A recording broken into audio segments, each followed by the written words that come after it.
Sejam bem-vindos a mais um Papo de Líder. Fala, gente boa! No Papo de Líder de hoje, nós estamos recebendo aqui o pastor Pedro Salvador, pastor da Primeira Igreja Batista do IPS, casado com a pastora Gilceia, tem 4 filhos, Eliezer, que é pastor, Elisângela, Eliabe e Elisa. Pastor Pedro é formado em teologia, é mestre em teologia, doutor em teologia, pós-doutorado em teologia, liderança avançada pelo Instituto Haggai, formado em PNL, formado em coach também pela Faculdade de Vitória. Muito bom ter o senhor aqui, seja bem-vindo mesmo. O senhor é uma inspiração para todos nós, né? Tanto para mim, fui seu aluno no seminário e tive a honra de ter aconselhamento com o senhor também aí, né, em algumas ocasiões. É um grande parceiro de ministério. Obrigado. Prazer é todo meu estar aqui participando desse ministério seu, virtual, que tem abençoado vidas. Amém, amém. Pastor Pedro, há quanto tempo o senhor exerce o ministério pastoral? Há 37 anos. Vai fazer 38 anos no dia 3 de março do ano que vem. Há quanto tempo na mesma igreja aí, no IPS? Há 27 anos. Também no dia 6 de março vou completar 28 anos à frente como pastor titular da Primeira Igreja Batista do IPS. Já estamos no processo de transição ministerial, né? Tá certo. O nosso alvo é até quando eu completar 28 anos, já dando posse a outro pastor. O senhor disse há pouco que a igreja do IPS ela ajuda, né? Ajuda a manter, ajuda a desenvolver outras igrejas e congregações. São quantas? Nós somos 45 igrejas, sendo que 7 delas já se organizaram em igreja e as demais ainda são congregações. Umas bem grandes, outras médias, outras pequenas. Certo. Aqui em Campos, em diversos estados. Uhum. Em Minas, em Juazeiro do Norte, em Guariciminá, Rio Grande do Norte. Temos também lá em Rio Verde, 10 igrejas, e Piauí, Maranhão, que é o número maior de implantação de igrejas. Certo. Pastor, o senhor tem uma bagagem, assim, extraordinária. Eu não li toda a sua biografia, mas vou fazer questão de colocar no rodapé aqui, né, do nosso bate-papo, toda a sua biografia. Diante de toda a trajetória que o senhor tem aí de ministério, imagino que o senhor tenha enfrentado vários desafios e crises. O senhor se lembra de pelo menos uma aí que marcou o seu ministério? Eu tive diversas crises, mas eu acho que 2 delas que me marcaram bastante. A primeira foi quando eu tive que parar com a minha empresa. Eu era empresário na área de incorporação, de construção civil, e era bem-sucedido de 6º lugar na cidade de Armação dos Búzios. A minha firma chegou em 2º lugar, e com 60 empregados, 55, 60 empregados, eu tive, por uma opção, parei tudo para me dedicar ao ministério. Foi um momento de crise, porque eu queria tocar a empresa e tocar o ministério. Mas era a vela queimando os 2 lados, não estava dando certo. Aí, após oração, tomei a decisão de ficar com o ministério. E foi uma das maiores e melhores coisas que eu fiz. Foi uma coisa muito importante. E a segunda crise foi quando eu perdi o meu pai, logo daí a 24 dias. Perdi meu filho, com 24 dias, perdi meu pai. Daí, alguns meses, perdi a minha nora e o meu netinho, após o falecimento da minha nora. Meu netinho faleceu daí a 12 horas e, em seguida, perdi também a minha esposa. Então, foi assim, um momento muito difícil para administrar, inclusive aquela crise financeira e emocional. Nossa, pastor, foi uma perda, assim, né, enorme. Momento de luto mesmo, né? Mas Deus abençoou que superamos tudo. Tudo passa. As coisas boas passam, mas as ruins também passam. Estava indo tudo bem, de repente ele ouve Deus falando com ele: Josué, meu servo Moisés é morto. Levanta-te agora, tu e este povo, através do Jordão, e toma posse da terra prometida. Aí, se fosse outra pessoa qualquer, não entrava em crise. Primeira crise, como ele ia substituir um lendário como Moisés era. Sim. Sucesso. Foi o único líder que liderou no deserto. Ele transformava o deserto em oásis. E agora Josué tomar o lugar de Moisés. Aí a segunda dificuldade, que poderia ser uma crise, atravessar o Jordão. Experiência não vivenciada por ele antes. O Mar Vermelho tinha atravessado, mas Moisés estava adiante. Agora ele atravessando o Rio Jordão. Mas ele levantou, orientou o povo, despertou o povo, aparelhou a máquina, se tornou um grande líder, um grande estadista, e agora ele e todo o povo atravessam aquele Jordão. Uma coisa importante é que quando ele atravessa o Jordão, ele mandou separar 12 pedras para criar um memorial. O bom líder, além de aprender a transformar a crise em oportunidades, ele deixa memórias, deixa lições, não apenas para ele, mas para a sua posteridade. Até hoje, nós temos conhecimento do memorial e o povo de Israel sempre era motivado, abençoado através daquele memorial. Pastor, interessante demais isso daí, hein, pastor? Acho que hoje nós poderíamos traduzir isso por legado, seria isso? Um bom líder deixa legados? Exatamente. Exatamente. Eu estou me preparando, após entregar o ministério, eu trabalhar com consultoria, gestão e mentoria eclesiástica.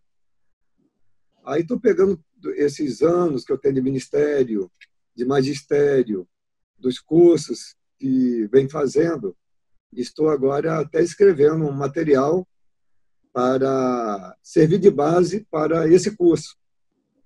Ele pode ser de uma semana, pode ser de 15 dias, pode ser de 4 horas. Ele é dividido por módulos. Certo. E um deles, eu falo sobre o legado. Uhum. A importância de deixar legado. E o líder que pensou que liderou, se ele não deixou legado, na verdade, ele nunca liderou. Ele passou o tempo no meio do povo. Quem lidera, deixa algum legado. Alguma marca vai deixar, alguma memória. Alguma memória. E Josué pensava nisso, em deixar uma memória para o povo. Uma vez eu estava conversando com um colega meu, na época de seminário ainda, e ele mencionou sobre um líder que ele assim, achava muito bom, muito eficaz naquilo que ele estava fazendo, no projeto que ele estava trabalhando. E a gente conversando assim, num bate-papo informal, eu perguntei para ele assim, mas o projeto permaneceu, foi adiante, ele continuou? Ele disse, não, quando ele viajou para outro estado, o projeto acabou. Aí eu tive que perguntar isso para ele. Eu falei, então, na sua opinião, ele foi um bom líder? O projeto acabou com a ausência dele? Não foi isso que nós aprendemos com Jesus. Na ausência de Jesus, a obra continuou, né? Ele preparou pessoas para continuar a boa obra. E aí ainda mais. Sim, sim. Ele liderava não apenas com eficiência, mas com eficácia.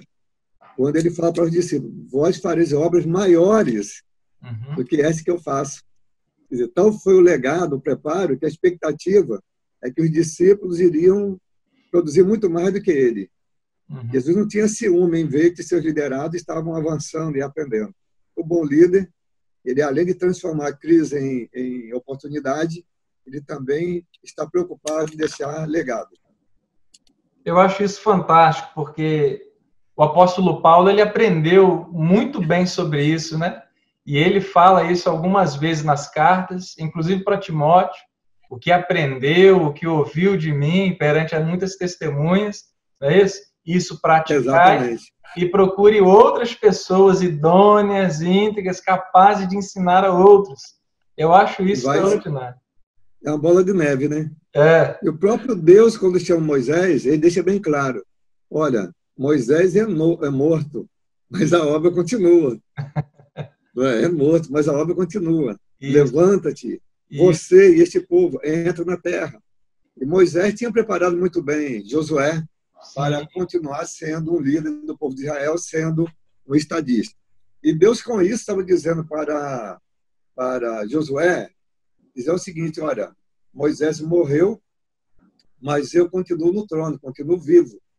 Se um pastor morrer, eu estou passando o ministério, em breve, né? Uhum. Olha, mas Deus continua vivo.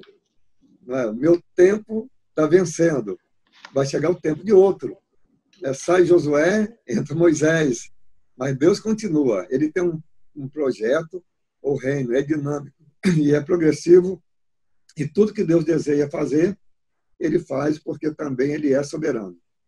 Amém. Esse texto aí de Moisés, né, morrendo e Josué seguindo, eu acho fantástico.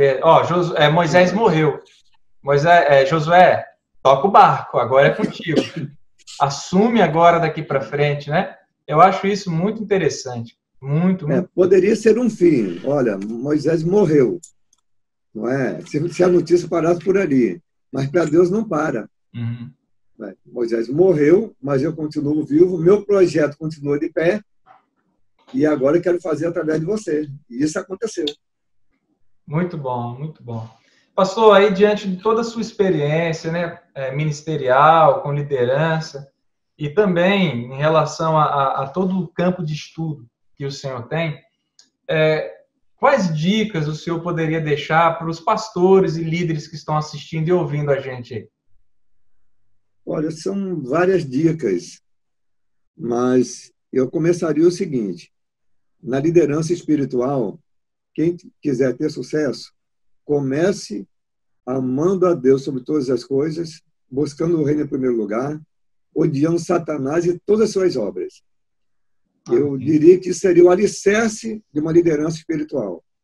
Um líder que ame a Deus sobre todas as coisas, que busque o reino em primeiro lugar, odeie Satanás e todas as suas obras, já tem tudo para dar certo. Então, aí ele deu condição para a ação divina. No entanto, o violão é um instrumento, né? Um instrumento. Mas para sair um bom som, ele precisa estar bem afinado. Porque um violão desafinado, mesmo na mão de um bom violonista, o som vai sair ruim. É um desastre. Então, Deus é perfeito, mas ele usa a nossa liberdade. Ele quer estabelecer uma parceria conosco. A Bíblia vai dizer lá em Atos 5, que pelas mãos dos apóstolos, depois pelas mãos de Paulo, o Senhor fazia prodígios e milagres. Também o salmista ele diz: no Senhor, em Deus, faremos proezas. Lá em 1 Coríntios 3, creio que é verso 8, vai dizer que nós somos cooperadores de Deus. Olha, eu fico pensando o seguinte: como que um Deus tão grande, criador dos céus e da terra, no Salmo 24, verso 1, diz que do Senhor é a terra e a sua plenitude, o mundo e aqueles que nele habitam, isto é, não sobra nada para Satanás, todo o poder está nas mãos de Deus. Lá em Mateus 28, creio que é o verso 17, Jesus disse: toda autoridade, todo poder me é dado.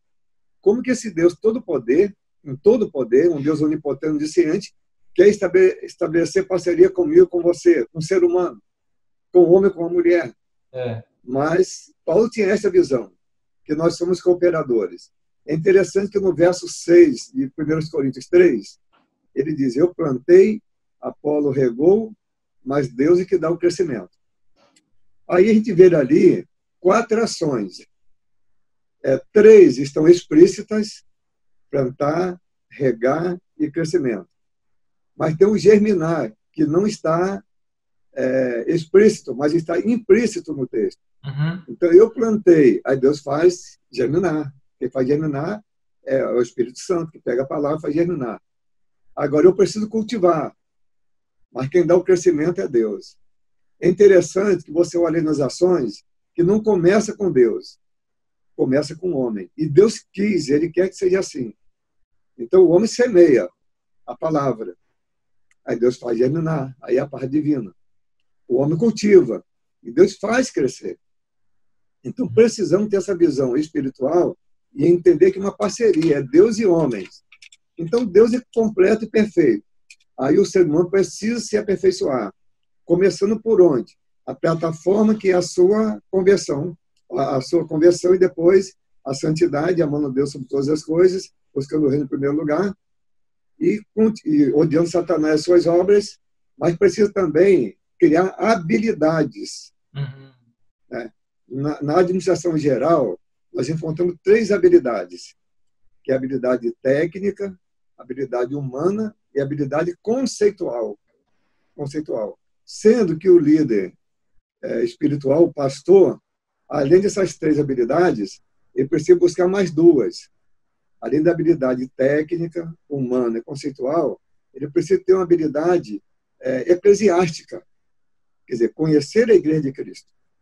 Mas, além de ter habilidade eclesiástica, ele precisa ter habilidade teológica, conhecer o Cristo da Igreja. Porque se a ferramenta do pastor é a Igreja, ele trabalha por meio da Igreja, na Igreja, com ela, então ele precisa criar essa habilidade, saber o que é a Igreja.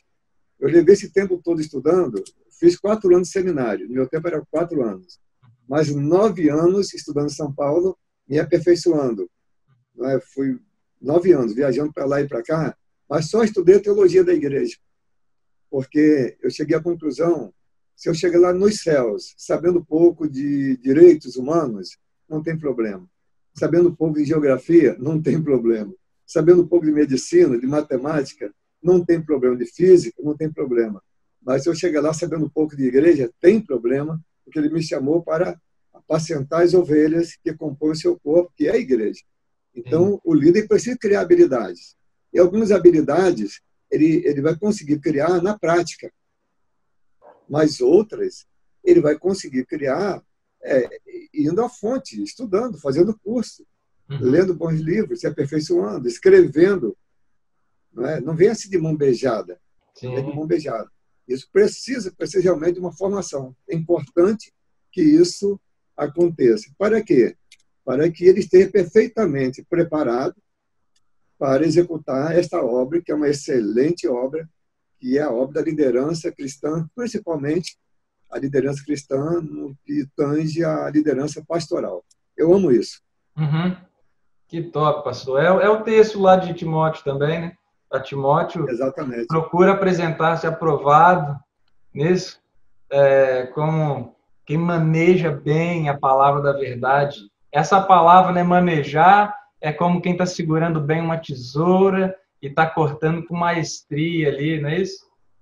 E no final pega um tecido e transforma em uma linda indumentária, num vestimento muito lindo. Pois é, e fica espetacular, né? Por causa da habilidade que ele teve para fazer e preparar ali. Pastor Pedro. Então, o sucesso vai depender disso aí. E a partir disso aí, é ser uma pessoa de fé. Quem lidera tem que ter fé, ter esperança. O povo não está acreditando, mas o líder precisa acreditar.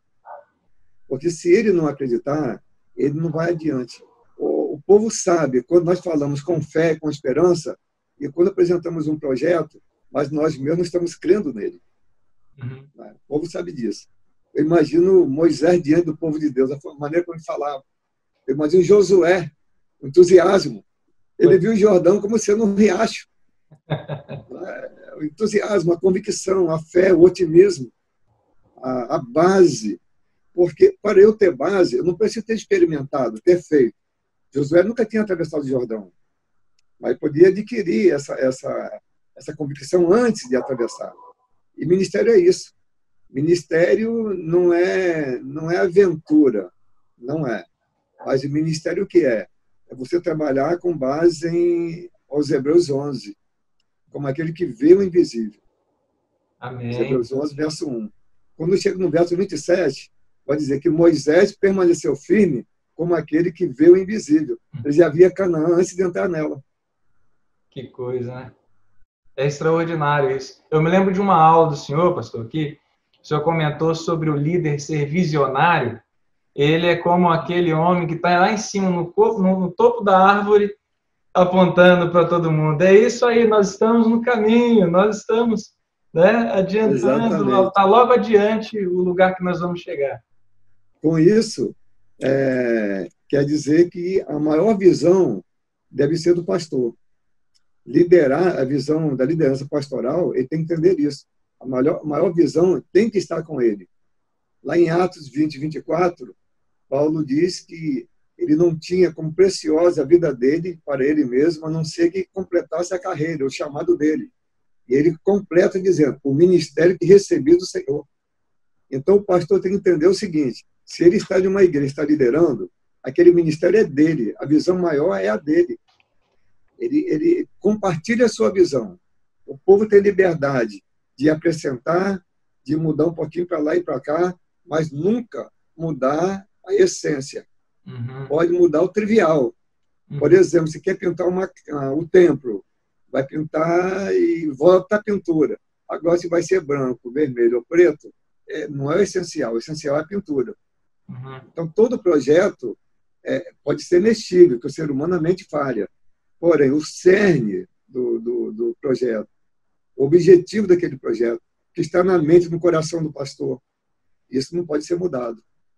Então, o pastor não pode ter fraqueza de compartilhar não só o seu projeto, mas deixar que a igreja faça o projeto. A igreja não sabe fazer projeto. Por isso que Deus deu pastores. Pois é.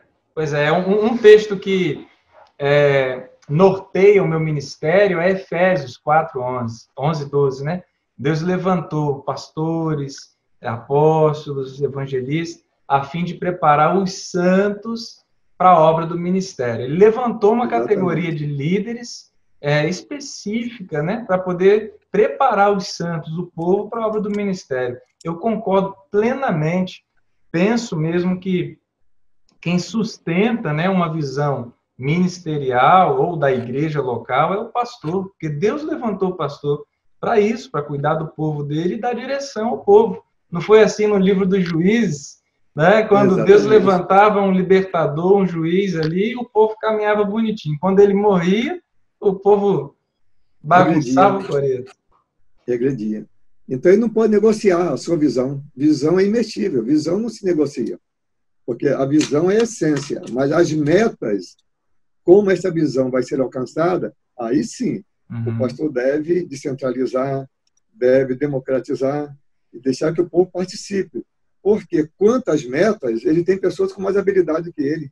Sim. Aí eu tenho pessoas na igreja com mais habilidade, mais visão do que eu, para a execução de algumas metas. Mas ele tem liberdade de trabalhar desde o momento que a sua ação ministerial, a sua liderança, venha contribuir para que a essência da visão, o alvo da visão seja alcançado. E não como uma segunda visão, né? Para não colidir e haver uma divisão. Exatamente. Perfeitamente isso. Boa colocação. Essa expressão aí, não acontecer a divisão, né? Duas visões. Isso. Pastor, nós estamos chegando já ao final, o papo com o senhor é bom demais, eu te agradeço muito pela disponibilidade, tá bom? Poder compartilhar aí o tanto de experiência que o senhor tem, com certeza eu conto com outro momento para a gente continuar falando e aprendendo assim da fonte. O senhor é uma inspiração para todos nós. Obrigado.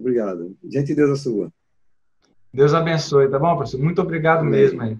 Nós sempre terminamos o Papo de Líder mostrando o braço forte da liderança. Não porque nós somos fortes, mas é porque Cristo em nós nos torna fortes. Então, mostra aí o braço forte da liderança aí para quem está assistindo a gente aí. Aqui, magrinho, mas tem trabalhado 32 anos, 38 anos de ministério. Amém. Glória a Deus. Pastor, um beijão. Obrigado por tudo. Obrigado, você.